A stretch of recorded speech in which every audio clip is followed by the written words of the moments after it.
ಅಲ್ರಿ, ನೀವೇ 100 ಎಕರೆ ಜಮೀನ್ ಇಟ್ಕೊಂಡು ಫ್ಯಾಕ್ಟ್ರಿ ಕಟ್ಟೋದಕ್ಕೆ ನಮ್ ಜಮೀನೇ ಯಾಕ್ರಿ ಬೇಕು ನಿಮ್ಗೆ? ತಪ್ಪು ತಿಳ್ಕೋಬೇಡಿ ರುದ್ರಪ್ಪ, ನಿಮ್ಮನ್ನೆಲ್ಲ ಇಲ್ಲಿಂದ ಓಡಿಸ್ಬೇಕು ಅನ್ನೋ ಉದ್ದೇಶ ನಮ್ದಲ್ಲ.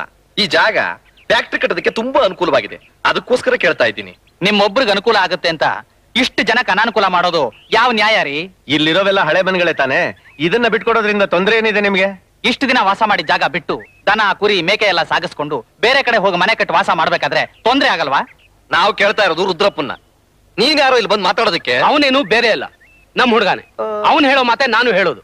ಇದು ನಮ್ ಪೂರ್ವಿಕರ ಕಾಲದಿಂದ ವಾಸ ಮಾಡ್ತಿರೋ ಜಾಗ. ನೀವು ಫ್ಯಾಕ್ಟ್ರಿ ಕಟ್ಲಿ ಅಂತ ನಾವೆಲ್ಲ ಮನೆ ಬಿಟ್ಟು ಹೋಗಕ್ಕಾಗಲ್ಲ. ಅಲ್ಲ ಯಾರು ರುದ್ರಪ್ಪ, ಯಾರೋ ತಿಳುವಳಿಕೆ ಇಲ್ಲದ ಹುಡುಗ ಹೇಳ್ದ ಅಂತ ನೀನು ಅವನ್ ತಾಳಿಕೆ ಕುಣಿತಾ ಇದೀಯಲ್ಲ, ನಾವೇನ್ ನಿಮ್ ಮನೆಗಳನ್ನೆಲ್ಲ ಪುಗ್ಸಟ್ಟೆ ಬಿಟ್ಕೊಡಿ ಅಂತ ಕೇಳ್ತಾ ಇದೀವ? ಈಗಿನ ರೇಟ್ ಪ್ರಕಾರ ಎಷ್ಟು ಬೆಲೆ ಇದೆಯೋ ಅದಕ್ಕಿಂತ 10,000 ರೂಪಾಯಿ ಜಾಸ್ತಿನೇ ಕೊಡ್ತೀವಿ. ನೀವೆಲ್ಲರೂ ಮನೆ ಕಟ್ಕೊಳ್ಳೋದಕ್ಕೆ ನಮ್ಮ ಎಸ್ಟೇಟ್ ನಲ್ಲಿ ಜಾಗನೂ ಕೊಡ್ತೀವಿ. ಅದು ಅಲ್ಲದೆ ನಮ್ ಫ್ಯಾಕ್ಟ್ರಿನಲ್ಲೇ ಮನೆಗೊಬ್ಬೊಬ್ಬರಿಗೆ ಒಂದೊಂದು ಕೆಲಸನೂ ಕೊಡ್ತೀವಿ. ಇನ್ನೇನು? ಇವ್ರು ಹೇಳೋ ಮಾತು ನ್ಯಾಯವಾಗಿ ಆಯ್ತಾ ರುದ್ರಣ್ಣ? ಸಾಕ್ ಸುಮ್ನೆ, ನಿಗೊಂದು ಗೊತ್ತಾಗಲ್ಲ. ಇವ್ರ ಫ್ಯಾಕ್ಟ್ರಿ ಕಟ್ಟಿ ಕೋಟಿಗಟ್ಟಲೆ ಸಂಪಾದಿಸ್ಕೊಳ್ಳಕ್ಕೆ ನಾವೆಲ್ಲ ನಮ್ ಜಾಗ ಖಾಲಿ ಮಾಡ್ಬೇಕಾ? ಇವ್ರು ಕೊಡ್ತೀವಿ ಅಂತ ಹೇಳ್ತಿರೋ ಜಾಗ ಇಲ್ಲಿಂದ 3 ಮೈಲಿ ದೂರ ಇದೆ. ಅಲ್ಲಿಂದ ಇಲ್ಲಿಗೆ ಬಂದು ಹೊಲ ಗದ್ದೆ ಬೇಸಾಯ ಮಾಡಕ್ಕಾಗತ್ತಾ? ಅದು ಅಲ್ಲದೆ ಆ ಜಾಗ ದಿಣ್ಣೆ ಮೇಲಿದೆ, ನೀರಿಗೂ ತೊಂದರೆ ಆಗುತ್ತೆ. ಇವ್ರ ಸಹವಾಸನೆ ನಮಗ್ ಬೇಡ.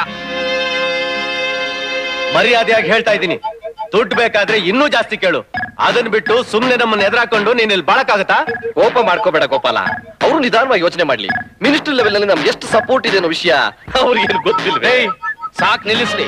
ನಾನು ಮಿಲಿಟರಿ ಕೆಲಸ ಮಾಡ್ದವನು. ರೂಲ್ಸ್ ರೆಗ್ಯುಲೇಷನ್ಸ್ ಏನು ಅಂತ ನಿಮ್ಗಿಂತಲೂ ಚೆನ್ನಾಗಿ ನನಗ್ ಗೊತ್ತು. ಏನೋ ದೊಡ್ಡ ಮನುಷ್ಯರು ಇಲ್ಲಿವರೆಗೂ ಬಂದಿದ್ದಾರೆ ಅಂತ ಮರ್ಯಾದೆ ಕೊಟ್ರೆ ಹೆದರ್ಸೋಗ್ ಬರ್ತೀರಾ? ಹೋಗ್ರಿ, ಅದ್ ಯಾವ ಸಪೋರ್ಟ್ ತಗೊಂಬಂದ್ ಏನ್ ಮಾಡ್ತಿರೋ ಮಾಡಿ ಹೋಗ್ರಿ. ಓ, ಹಾಗಾದ್ರೆ ಇದೇ ನಿಮ್ ಕೊನೆ ತೀರ್ಮಾನವೋ? ಹೌದು. ಹೊರಡಿ. ರಂಗು ಬಾ.